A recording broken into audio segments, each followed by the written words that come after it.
Now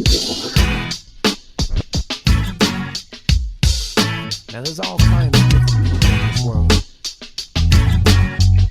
There's only one pie. Hey everyone, and welcome to the Team Made Apart podcast, the podcast designed to teach those who work remotely and those who hire them how to work better together. I'm your host, Ryan Rogar. Before we get started, as always, today's show is brought to you by TeamMadeApart.com. Team Made Apart features articles, tools, and resources designed to teach remote workers and those who hire them how to work better together. A community for owners, managers, leaders, freelancers, contractors, and all variety of remote worker, Team Made Apart is also a terrific resource for companies interested in implementing remote work policies in otherwise co-located environments, or for those planning to build fully distributed organizations from the jump. Listeners of this podcast have an exciting opportunity to get involved in the remote work revolution. In light of current events related to the coronavirus pandemic and a sudden worldwide shift to remote work, we're offering a free remote work best practices guide for leaders who find themselves struggling to create a remote work policy in a pinch. Now, and for the duration of the crisis, visit teammadeapart.com/crisis to not only download your free Team Made Apart Remote Policy Primer, how to write remote work policies that don't suck, but to find other tools and resources to help you weather the storm. Great working relationships make for great remote work experiences, and with this free guide, you'll be better equipped to do your part in creating and maintaining a happy and sustainable remote life. Once again, to take advantage of this collection of useful resources, please visit teammadeapart.com/crisis, that is teammadeapart.com/crisis, to download your free Best Practices Guide. One more thing before we kick off the show. Now, and for the foreseeable future, teammadeapart.com is offering free support and advice to remote workers and remote leaders alike through Team Made Apart Open Office. From noon to 2 p.m. Mountain Time, Monday through Friday, you can visit teammadeapart.com and navigate to the bottom left-hand corner of the page where you'll find a chat icon. Simply click it and you'll be connected to a real, remote work expert who is happy to help you solve problems in real time at no charge to you. Of course, you can use the same tool 24/7, 365 to ask questions or request services, but during open office hours, you've got a direct line of communication to people who care and people who can help.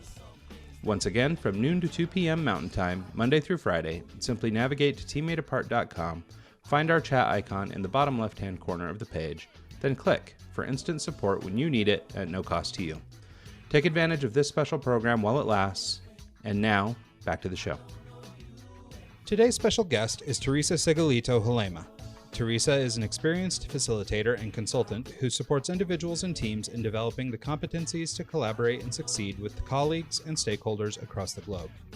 With a focus on leadership and organizational capacity in three primary areas: building cultural competence, developing high-performance teams, and leading virtually across time and space, she helps teams make improvements which result in creative solutions, increased collaboration, improved leadership capabilities, and more effective organizations.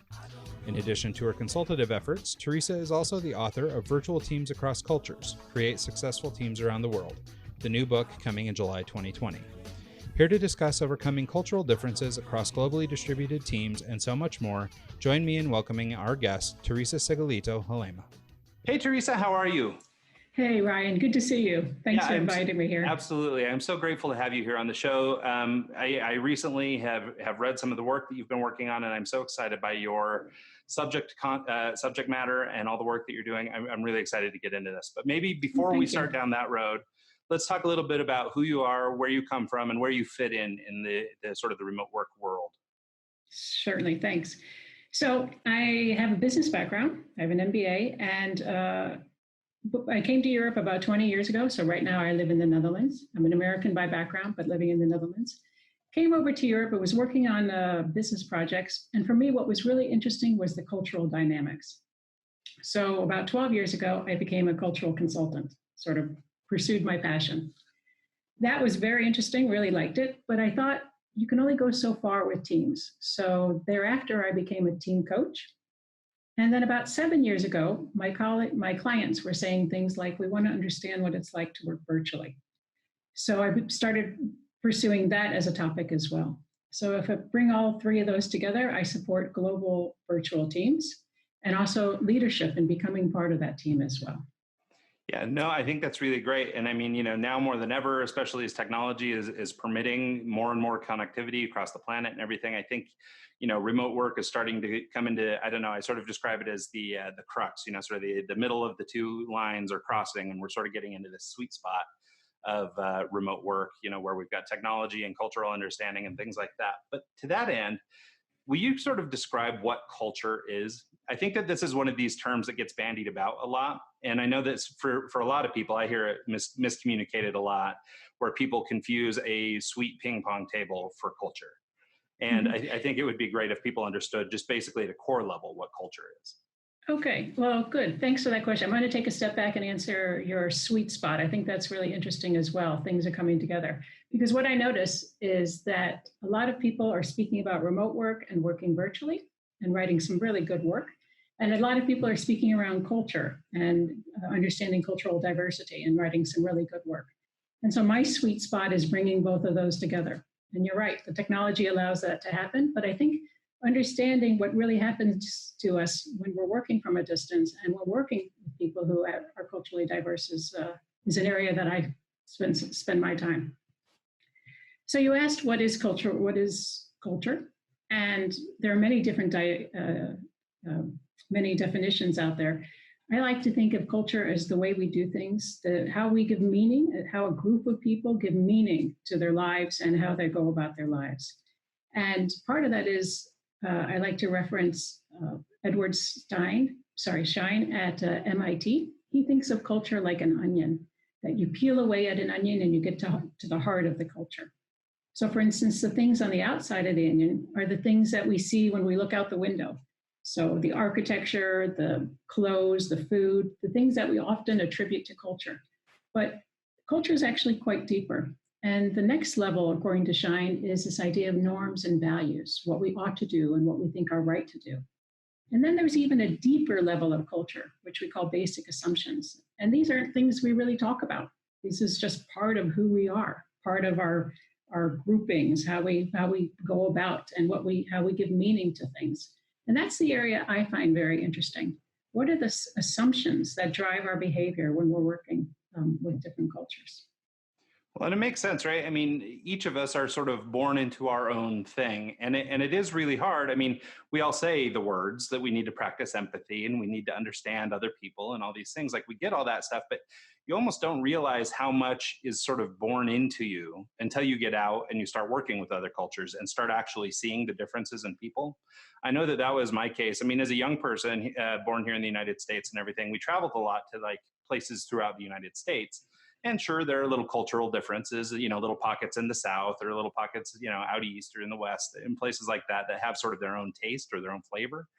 But the cultural differences, like between humans, didn't really start standing out to me until I met a lot of people from Spain. I started working with people in Spain a lot. We even took a piece of our company over there, and I now have a Spanish partner in that company. Those relationships, like, I guess I didn't understand all the nuanced difference in people, because if you just kind of work with people superficially, you don't really see it. But so how do you start, I guess as a coach or as somebody who's guiding people through this process of understanding culture, how do you begin that process? How do you start people down the road of working with an international distributed team? So that's a good question. I think what we're trying to achieve actually are for people to develop cultural competence. And that's a lifelong journey. It's not something you just do in a course or that you do on a virtual 1-hour video or something of that sort. It's something that involves experience and analysis and speaking and learning from others as well. So I think of cultural competence in 4 areas. So it's behavior, it's mindset or attitude, it's skills, and it's mastery. So doing it over and over. And so when I'm working with a group of people, one of the areas to begin with is knowledge, understanding what does it mean to work on different from different cultures. And often I'll reference a model, but it's just a model. It's just a starting point to help us to understand that there are differences. Many people don't even realize that. They just say, oh, the others are different and that's all. But to really understand what those differences mean. And more importantly, it is what you were just saying is, how have I been influenced by my culture? How have I been influenced by spending my youth and my adult years in the US, for instance? So when I'm working with a group, first is just to understand that there are differences, but then I would like to help the group to develop the language to be able to explain their own preferences, and then to explain and to share and to try to understand others as well. So the model gets pushed aside and people learn how to speak and interact and share and understand with each other, especially in a virtual team. That can be really nice work to do. Well, and I think, as I mentioned at the top, I've been doing a little bit of reading. You've got a book coming out in the near term. I'll let you talk about that if you feel like doing so. But one of the things that I pulled out of the little bit that I had read was this idea, and I think that this is so spot on. It's this idea of sort of our internal overconfidence. I don't know if it's an ego thing or what it is, but you mentioned in the writing or in the reading that I did that we've got this overconfidence in our ability to write in a way that the responder will understand. And I think that is so true, because I mean, even in my own life, like I spend a lot of time thinking, oh yeah, no, the way I've worded this is so crystal clear, like, you know, and I've been working remotely for a long time, so I feel really good about it. And then I will go later and talk to, you know, my Spanish counterpart or whatever, whom I've sent this note to, and find out they just didn't get it at all. And I felt like I was so on there, you know, and I think that this idea of overconfidence, I think, is really an interesting one. So thanks for mentioning my book, because I am writing a book and I hope to have it out, let's say May this year, 2020. The approach that I had to write the book was to look in academia and see what they have that we can learn from, because academia is full of robust research, models, ideas that aren't brought out to the business community because they're not incentivized to do so. So I thought, let me see what they have that I can translate into applications for you know, clients and the business and the business community. What you're referencing is some research that was very interesting. And so it's this idea that we're overconfident in the emails that we send. Even if we think we write them very clear, the people who are reading them are misinterpreting them, at least in our mind. Also, we think that we can read someone else's email very clearly. And this is why email is such a difficult tool when we rely on that only for communication. But now you're absolutely right. Add on the cultural dynamic, when we make meaning in different ways, where we read things and have a completely different understanding, then the email becomes even more dangerous. So on virtual collaboration, email is a tool, but it cannot be the only tool for the reasons that we just said. Well, yeah, and I think that, you know, it goes back to this idea. It's one of these just because you can doesn't mean you should sort of things, is this idea that, you know, technology has certainly made it easier for us to communicate. I mean, a tool like email makes it so that, yes, I can get an email to somebody on the other side of the planet in sort of real time. But, you know, ultimately, you know, there's so much more that goes into it than just the ease of distribution. And so I think it's really interesting to think about that stuff. You know, we spend so much time, I guess, thinking that we know what we're doing and not really thinking about these sort of cultural implications. I mean, the one example that I use is, so I speak generally, you know, pretty casual, pretty loose. I use a lot of idioms. And I found that many of those idioms don't translate in Spanish. They don't have an English equivalent. So even if like my Spanish counterpart understands the words in English, they don't understand what I'm saying. And so, you know, they are hearing the words, but they don't understand the meaning behind them. And so in my communication back and forth with our Spanish team, I will generally try and strip it of idioms as much as I can. Try and keep as much of that kind of communication out of there. And that's just like one adaptation that I've made, you know, after learning that I was poorly communicating to my team. And so, but I wonder, I mean, do you sort of agree with that idea? I mean, making these, I guess, because you don't want to make assumptions, right? So I don't want to assume what they know or what they don't know, but that's something that I've sort of learned. So I wonder how one become a better communicator? Well, I think that's a great example, actually, is to be very careful of the words that we select or that we choose, because remember, somebody else can interpret them differently, especially if English is a second language.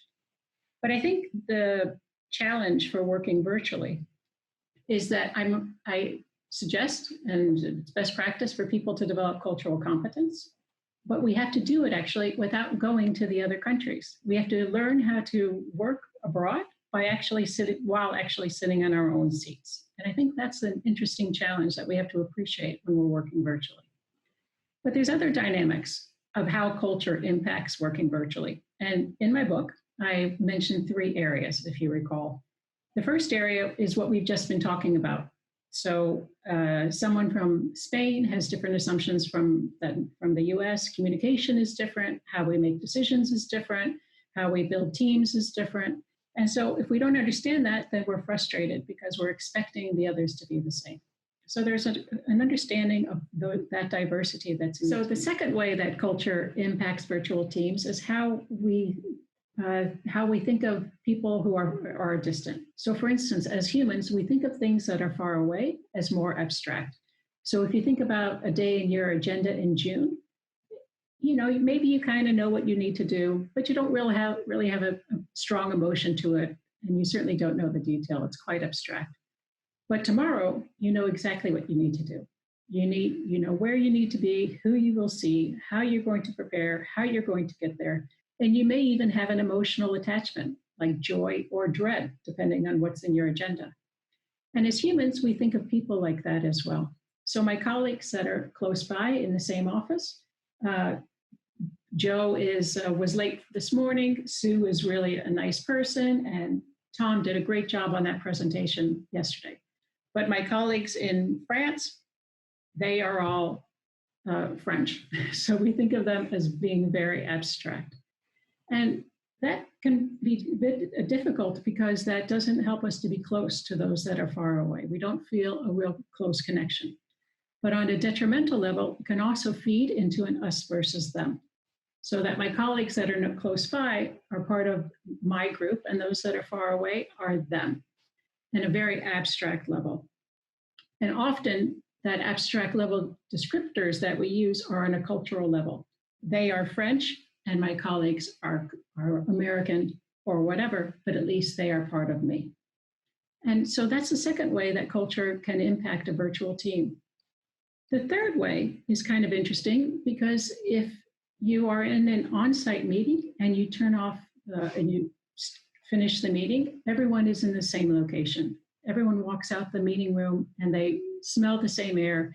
They have the same HR policies. They're in the same tax regime. They eat at similar restaurants. But when you close a virtual meeting and everyone closes their computer, when they look out the window, they all see something different. They see some different traffic. They are experiencing a different atmosphere. The culture is different. What people think are important or how give status to is different. The HR policies are different. The tax regime is different. And this can have an influence on virtual teams in ways that can be very unexpected and sometimes surprising. And so if you don't have cultural competence, then you will be fighting against all these influences that are outside your team. And this is why cultural competence is so important to understand, not just the others, but also, very importantly, to understand oneself. And no, I think that's such a great topic. And this idea of us versus them, I mean, because you think, in a business relationship or among your peers, that you're sort of, we're all in this together, we're this team, and we're supposed to foster this camaraderie. But it's so true, the points you bring up about sort of just the distance and sort of they're French versus, and I even just in this conversation, my Spanish team, those are the Spanish people, they're not just my teammates, they're our Spanish teammates, and so I mean, it's really interesting. I mean, I think I'm a little fascinated by psychology anyway, because this stuff always piques my interest. This, sort of, you would have to be pretty darn introspective to land on that kind of thing just on your own. You know what I mean? Like you wouldn't necessarily even think of it. You would be like, oh, okay, well, of course they're our Spanish team because they're in Spain. But, but it's interesting. You just don't think about it. Yeah, I didn't think about this so strongly either. Of course, I saw the us versus them in my work. So I'm working with clients and but I couldn't put my fingers on it, until I did the research and, the academic research. So I looked at a lot of different papers. And when I came across this one, it was such an aha moment. And when I discuss this and share these ideas with different clients, multinationals and people who are working virtually, so many people can resonate with it. So it's not just we want to think about our Spanish team, but we want to know Raul, Maria, we want to know the people as individuals. And that's the level we need to get at. So we need to get beyond this abstract, but put in a lot of energy to start to get to know them as the individuals that they are. Yeah, no, I think that is so spot on. And it really is, I guess, if you go back and you sort of look at the laundry list of complaints of remote workers, I mean, there's so many things that are tied to, understanding or communication or things like this. And it seems like something like this topic of us versus them, or this, this way of our mind handling distance, could really be at the core of so many of these problems. That basic understanding that I'm speaking to my Spanish teammate, not Anna. Just that little tiny nuanced difference could make all the difference in the world in the way she feels, or that I communicate to her in the way she feels about it. And so I think that's really great. So maybe this is a good point to sort of segue into sort of the how do we know there's even a problem. So, understanding cultural competency, I think we've covered that. And I think it's pretty clear, what is, cultural competence and how to recognize maybe some of these issues. But if in your position or in your role as somebody who helps guide, multinational teams through some of these problems, I guess assessment must be a piece of this. Can you talk a little bit about how you might look at a distributed team and sort of identify the problems or how well it's functioning or not? Oh, good question. So when I was looking at all this research and also, comparing it with my own experience as well, I felt that I was just getting the little bit of the parts. So there's so much out there to understand, but I needed something to bring it all together. And in order to do that, I created the Calvo model. So the word Calvo doesn't mean anything for me, at least, but it just is a title of the model. And the model sort of it's a map. And like any map, it has my point of view. So for instance, if you look at a map of the world from a US point of view, the US is in the center. If you look at a map from the Chinese point of view, China is in the center. And so my map, my model, has what I think are very important in the center, which is understanding cultural diversity and understanding how distance impacts us psychologically, and even some other context elements, for instance, like configuration. So the way I've thought about this model is that I have culture, as I said, cultural and technology and distance in the center, distance, therefore technology. I have another thing which I call attitudes. And attitudes are the beliefs and the feelings that team members have towards the team and towards each other. So these are things like trust, psychological safety, shared team identity, feelings of belonging. Some people might call these the soft elements, but they have such a huge impact on the team, not directly towards performance, but through the team and how the team works together. They can greatly impact performance. Another part of the model is this idea called levers. And the levers are the things that people can do, that teams and team leaders can do in the virtual context in order to have an impact, given that we have cultural diversity and we have this distance. And then the other element of the model is the quality of the team leader and the qualities of the team members. So the reason I tell you all that is to get back to your question, which is how does one use this? Well, I use this as a diagnostic tool when I'm looking at teams. So I look at all of these elements. But one that I look at quite strongly is this one called attitudes. Is there trust in the team? Do people feel psychologically safe in order to be able to give their opinion? Do they feel like they belong to the team? And that's a tough one when you're working virtually because there's so many other things that you belong to. There's so many local distractions. But do I feel like this team is important to me? And do I feel valued as an individual, unique person, but also that I feel like I belong to something greater than myself as well? Yeah, no, I think that's really important. And it's interesting, or maybe purposeful or not, the caldo thing. So in Spanish, caldo is broth, right? And so if you think about it that way, though, it's sort of like, what do you put in a broth? A collection of things, right? And so each of these elements of this caldo model, I think, could sort of be considered the ingredients of a soup, right? If we're trying to make this metaphor that will stick with everybody. I looked into that as well. Well, it's funny, like even on our end, we have a thing we call the bread method, which is basically just this, using the acronym BREAD as a methodology for developing interpersonal relationships and business relationships. And so it's interesting. For some reason, when you tie it to food, people love it. But I do think that it's really interesting. And I think that sort of understanding and leveraging all these cultural dynamics within the team and understanding the attitudes, back to sort of the issues that come up when people are making complaints about remote work.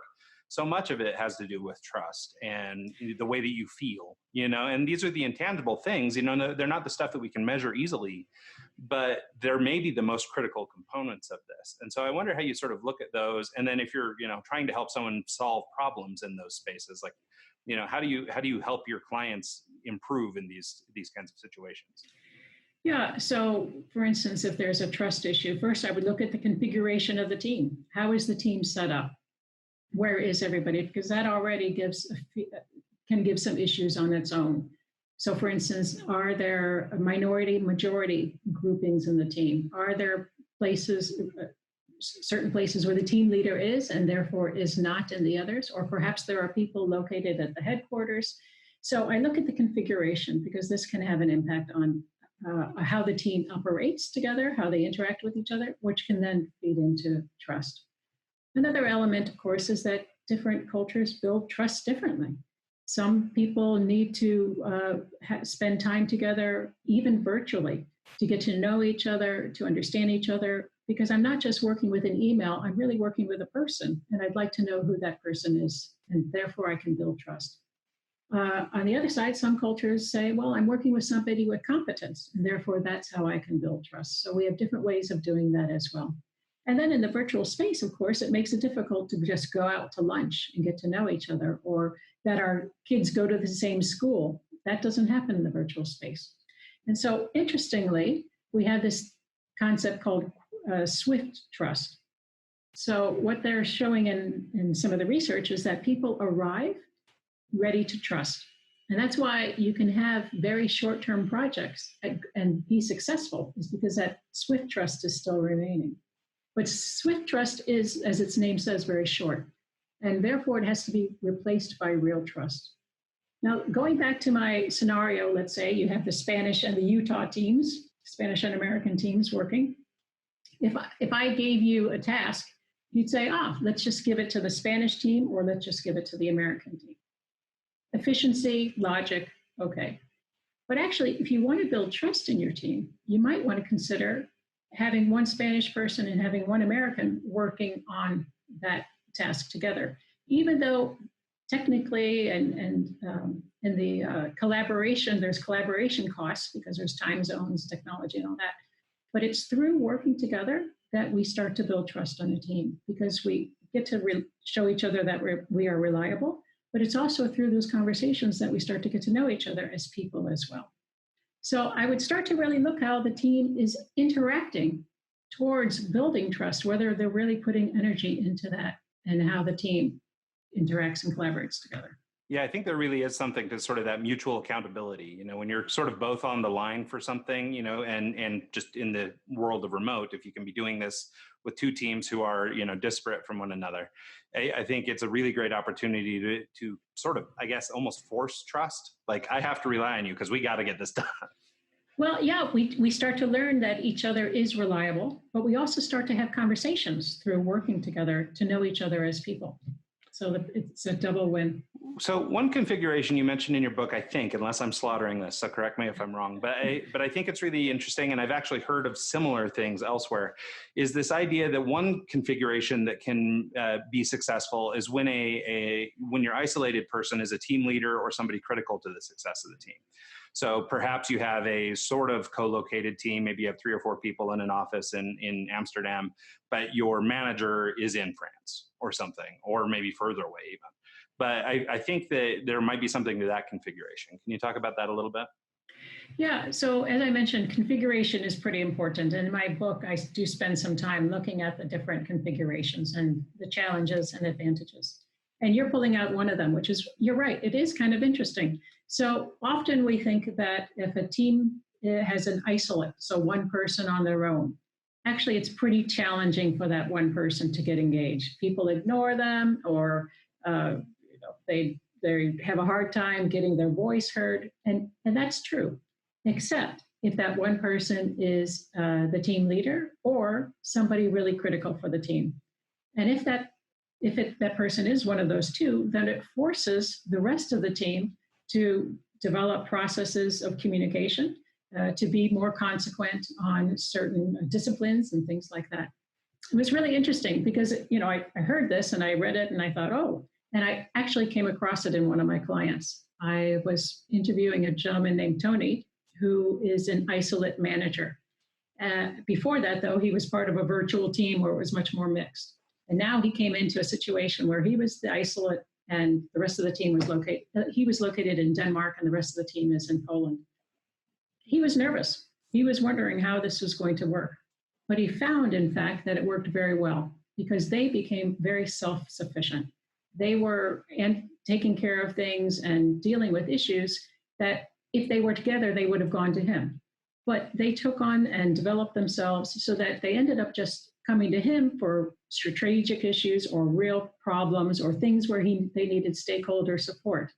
And he found that to be he was surprised how well that worked, even though at first you would say, uh-oh. So it was really interesting. And it's interesting because as you were describing it, so my initial thought, around the subject is that, by having somebody remote or having a manager or a stakeholder in a remote position versus the rest of the team, in my head immediately it was this idea of sort of the accountability thing again. This idea that, well, we're accountable to this guy, so we have to make the extra effort to be accountable to the remote guy.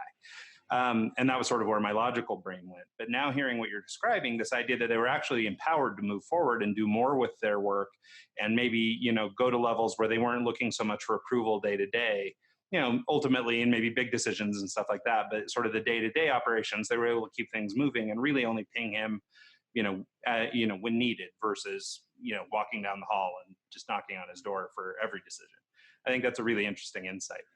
It's really interesting. And in fact, I've noticed more and more that type of realization in my multinational clients over time. So I would never have heard that, let's say 7 years ago. 7 years ago, people never listed that as an advantage of working virtually. But now if I say, what are the advantages of working virtually? I hear that more and more, that people notice the development opportunities when their team leader is in a different location because they take on more responsibility. They feel there's someone there to support them for sure. So that's critical as well. But they feel like, okay, I'll do it then. And they take the risk and they learn from it and they get the feedback and they see themselves developing more. So it's really interesting how that's happening. Yeah, well, and I think it's kind of ultimately what any employer actually wants, right? I mean, they want their people to be empowered and they want people to step up and they don't want to, have to bother the manager with every single decision and that kind of stuff. I mean, ultimately it's what they want. But in a sort of a co-located or a more traditional working environment, it'd be sure easy to just walk down the hall and tap on the guy in the corner of the office and say, hey, buddy, we've got this choice to make, where maybe some of it's just practicality. Like it takes a little extra work to engage this guy remotely. So let's just do it. And then, send it to him for approval or whatever. But, let's as a team that's maybe working together or maybe not, let's work together and then we'll pass this off to our boss. But maybe it's almost a little bit of a practical thing. It's just, it's extra work to engage the boss. Well, we also have to remember it takes a certain type of leadership to be able to handle this well. Because if you're a very directive leader who's one that needs to be on top of everything, you're going to struggle more in this virtual space. You're going to burn out because you can't be everywhere all the time. So we're not just saying that people are empowered. We need a leadership that realizes I need to have a different type of role. And that role is no longer all day-to-day decision maker, but one of support, coaching. How can I help my team to be their best, even though I'm from a distance? And that I find also very interesting. Well, so maybe that's a nice segue into sort of this idea of doing a little bit of screening and trying to decide who's actually cut out for this kind of work and understanding what bits, are critical for your particular job. You just gave an example of how it might work for a manager. They need to sort of understand their change in role versus the day-to-day whipcracker. Now maybe they're standing back and allowing the team a little bit more liberty to do their work. But I think, one of the things I see anyway is that so many people who start nose down, especially in this like remote work space, there's this assumption that everybody could do it. Like this is for everyone. And I think that part of this cultural understanding component, to tie it back to sort of the theme of this show, is that not everybody is cut out for remote work, and it's not culture based on where you live or what country you were born in necessarily, but there are different characteristics of people and the way they work and the way they interact with people and so on that make them either great for remote work or not great for remote work. And so I wonder if you have any thoughts or insights on sort of that bit as it pertains to a successful remote experience? So where I am right now regarding supporting organizations, supporting people and teams to develop remotely, I'm still on the fence. I'm still on the side of saying just about everybody can develop. I think I have more of a growth mindset than a fixed mindset regarding this. And I think part of the reason that I'm writing the book is I think there's a lot of lack of knowledge, lack of understanding out there right now. I think if people understood what it really means to work virtually with colleagues who are from a different culture and sitting in a different location, if they understood it more, they would make different decisions, they would engage differently, they would develop themselves differently. And I think as well, organizations would support the development of their people differently. So I think we're still in the beginning stages of this remote work and virtual work. And I'm glad to hopefully contribute towards sort of the development of the understanding of what it really means. So I'm not quite ready to give a judgment call on that yet. Well, no, and I think it's okay. Just even in hearing you that, I kind of want to amend my thought to say, it's not that people aren't capable of learning it. I mean, obviously that growth mindset and that ability to learn skills. I mean, just about anybody can learn just about anything. I guess I was leaning more towards people who might be sort of, I don't know, whether it's genetics or environmentally inclined to do this kind of work. So because those people might be a little more culturally competent to begin with and that sort of thing. So there are for sure people who are more culturally competent than others, for sure. And that comes a lot through experience, reflection, coaching, courses, just an interest, curiosity. So I think one of the greatest things that somebody who works on a virtual team can do is to actively learn about the cultures of their colleagues. Read a book about the other country, watch some movies on the country, just get a feel. Because like I said in the beginning, I think this is not easy. And one of the reasons it's not easy is I, sitting in my desk, have to learn about my colleague sitting in another country, and I don't get a chance to go there.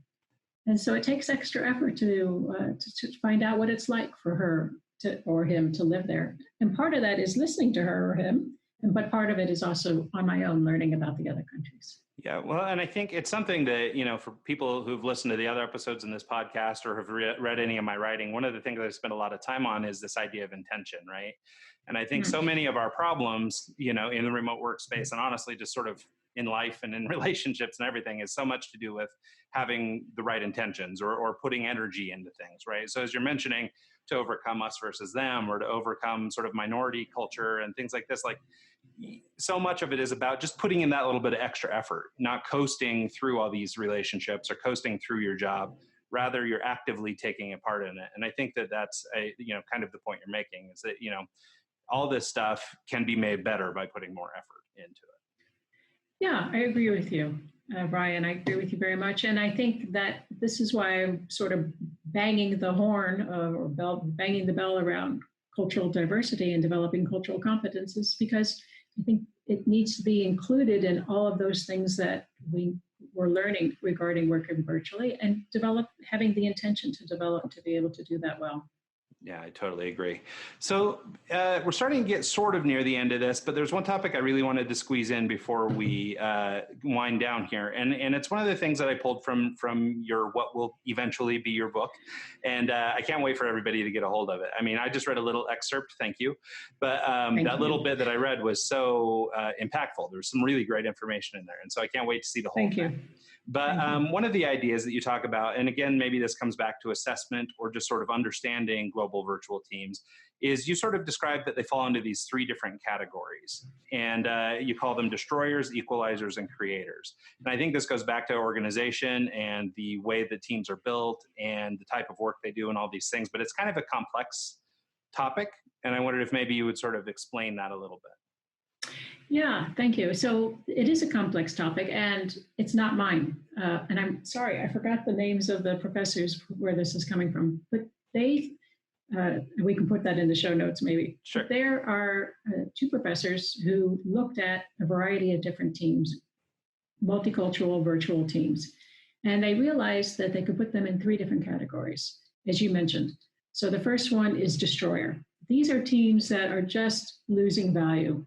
bringing them together was, let's say, a bad idea. They have conflict. They're not able to achieve any of their goals. They really have the us versus them that we talked about earlier. Then the next group is what we call equalizers. And that's an interesting title, but the reason they use that is because these are teams that are basically muting any cultural differences. So the idea is to say we have cultural team norms. This is how we all behave, even though from a cultural point of view, some of the team members may not really align with that. We are just trying to all be the same. Our meetings are fine. We don't have much conflict. We're just getting by. Everything's good. And then the last group are ones that they called creators. These are teams that recognize the cultural diversity, celebrate it, bring it out, talk about it. So if somebody's coming from the US, they say, well, tell us what it's like to communicate in the US to your clients. And then someone from China would say, tell us what it's like to communicate to your clients in China. And then sort of understand that and think about, well, how can we apply that to this situation? So they're leveraging the diversity that's in the team and not trying to just shut it down like the Equalizer team did. And that's, I think, quite interesting to look at for a team leader and for a team to say, how are we really going about doing this? Because I think these Equalizer teams are quite common. That's what they found, that they're quite common. And what's interesting about these is that most management look at Equalizer teams and say, oh, they have so much potential, and yet they're just delivering this. And that's the difference between the Equalizers and the creators. The creators deliver higher performance. They are able to leverage all those different ideas in a much better way. Yeah, no, I think that's really interesting. And I think in your mind, does this go back to sort of team configuration and making sure you've got the right people in the right spot and, making sure that people are located as they should be? And I mean, ultimately, I guess the cultural understandings that exist within the team are a big part of this. I mean, have you discovered anything in your search or in your learning that sort of, I guess, the recipe that makes any particular team? Well, I think that's the whole book, actually. So it's not just one thing. It's really, and in fact, it's not a particular configuration. It's just understanding how configuration impacts us, so that we can have behaviors and ways of being in the team that leverage it instead of getting strangled by it. All team members develop cultural competence, and the team, as a team, develop the cultural competence. So it's a continuous topic. They practice perspective taking, not just thinking about what other people are thinking, but really asking them, what do you think about this situation? So that we start to have what we call task conflict, but actually discussions on different ways of being. And one thing that's really important, if I may, they don't have process conflict. So what we see often in multicultural virtual teams is that in the beginning, high performance teams talk about how they are going to work together. So they create a team charter. Because let's face it, someone coming from Spain, someone coming from the US or the Netherlands, we have different ways of working, but we assume that everyone else has the same way of working. And this turns into conflict later down the road, different expectations. So if we talk very early, how are we going to work together? And then be ready to adjust along the way as we find out what the reality is of our team. Then we're respecting these different ways, and it doesn't turn out to be a really detrimental conflict later. Yeah, no. Does that make sense? Because I bounced around a little. Okay. Yeah, no, I mean, it makes perfect sense to me. And I think that, it's interesting as we talk about all these different topics, how they really do all revolve around the same core set of things, and we've really got to extrapolate all these ideas and learn and develop skills and competencies around all these different things to solve the problems. But at the end of the day, it really does have to do with this cultural understanding. That's my view. So as I told you, the map I look at, culture is quite important, and as well as how to work virtually. Well, so speaking of just all the research you've been doing, you've got this book coming out in the near term. Can you talk about, have you had any major insights or you mentioned an aha moment earlier, have you had some big things that have come out of your research that just made you rethink the way you thought about this stuff or maybe totally affirmed what you thought? Well, I think we've covered a lot of it, actually. So how culture impacts teams was quite impressive for me. looking at some of the different research and going more deeply into just that we have cultural differences to really understand that. Also, as we mentioned, this how distance impacts us. I think it's also interesting, just to close off, this whole idea of sort of a collaboration equation. I'm still sort of playing with this, but so we think collaboration, in order to collaborate on a virtual teams, is quite costly, right? We have time zone differences, we have to use technology. So it's much easier then to have people working who are side by side working together. But we don't put into that equation the positives of having people working across different sites together, especially if we're thinking about the long-term sustainability of the team. And I think that's kind of interesting to start to think about those, not just the costs of collaboration, but the benefits of collaboration as well, and sort of putting that into an equation. That's what I'm playing with right now.